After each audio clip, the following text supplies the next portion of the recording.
Yes. You do? Yeah, I thought so because you wrote an article saying that ageism in media discourse about Biden's reelection is an issue. Do you still believe that ageism was an issue in the past election cycle? I do not believe that white people are the only qualified people for jobs. I didn't say that. Nobody said that. I already told you I don't have a single racial group. You just told me that you believe that the racial demographic makeup should be taken into account in hiring practices. And it should be reflected in all levels of companies and other organizations. Okay, let's talk about college admissions. A lawmaker challenges Dr. Harper on controversial issues like ageism, race, and equity in hiring and college admissions. The discussion begins with questions about President Biden's age and quickly escalates into a sharp debate over whether diversity efforts amount to racial preference. As the lawmaker pushes for yes or no answers, Dr. Harper defends the need to address systemic injustice and support holistic approaches. What unfolds is a tense clash over fairness, representation, and what equality means in today's America. Thank you for holding this hearing, and thank you to all of the witnesses for taking the time to be here. We certainly really appreciate it. Dr. Harper, I've got a couple questions for you. Just starting out, do you believe that ageism is a form of bigotry? Yes. You do? Yeah, I thought so because you wrote an article saying that ageism in media discourse about Biden's reelection is an issue. Do you still believe that ageism was an issue in the past election cycle? I believe that ageism in any form and in any context is a problem. Do you believe that Americans who were concerned about Joe Biden's age were bigoted? I did not say that in my article, nor do I claim that now. You said that ageism is a form of bigotry.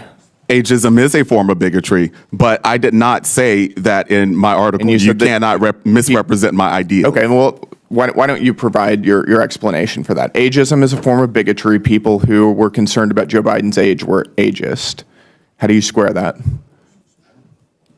I'm less concerned about Joe Biden's age. I am more concerned about young people and older Americans being systematically denied opportunities and access because of their age. Do you think that Joe Biden's age had a relation to his cognitive decline? That is outside of my area of expertise. Do you need to be an expert to determine whether an 82-year-old man who is clearly visibly declining mentally on camera, if that has anything to do with his age? I'm not a cognitive scientist. You're not? Okay. Of course you're not. Do you think those Americans were right to be concerned about Joe Biden's age?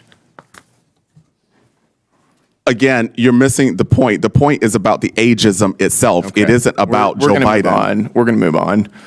Do you believe that America should be a colorblind society? For instance, should people be treated differently based on their race? It's just a yes or no question. It's not a yes or no question. It's a yes or no question. It is as I said in the beginning of my testimony, America yes has not done right by indigenous peoples, by black people, by Asian American and Pacific Islander people. Should people be treated differently based on their race? Yes or no? People should receive the services and the support and the remedies that are owed to them. That they should be treated differently based on their race. They should receive the remedies that are owed to them because of the systemic racism and injustice. Do you believe that race should be considered in employer hiring practices? I do not believe that white people are the only qualified people for jobs. I didn't say that. Nobody said that. I asked you if race should be considered in employer hiring practices. And you're not going to intimidate me by slandering me as a racist. I did not call you a racist. No, you're not going to intimidate me by insisting that I called you a racist. Straightforward question. It's a yes or no question. Should race be considered in employer hiring practices? Yes or no? I believe that diversity ought to be considered as companies and other organizations attempt to reflect their customers, our country. I'll take that as a yes. Which race do you think should be preferred? I do not think that a single race should be preferred. You just said that you believe that race should be considered in employer hiring practices. I don't know. There's going to be a transcript of this hearing. I didn't say that in that way. Okay. Why don't you explain what you believe? What I Very said briefly. and what I believe is that the demographic composition of workplaces, Which our is, nation's military, by and demographic so on, composition, our Congress ought to reflect the diversity of the United racial States of demographic America. composition. Racial demographic, is that what you're saying? Racial, gender. Okay, so race should be a factor in employer hiring practices. Yeah, that's what you're saying, is it not? Organizations ought to attempt to match the diversity of you're their. hopping around the question. No, you don't want to I am answer answering it. quite straightforwardly, Who as a gets matter to of fact. determine which races are preferred?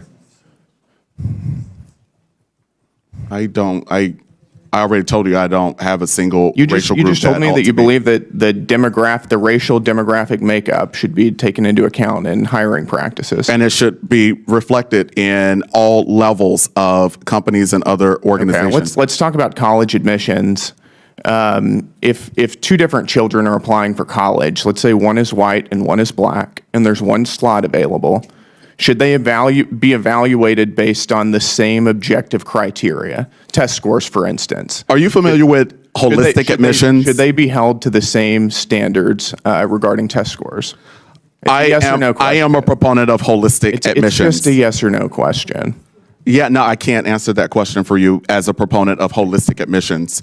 Got it. I'll take that as a no. Thank you, Mr. Chair.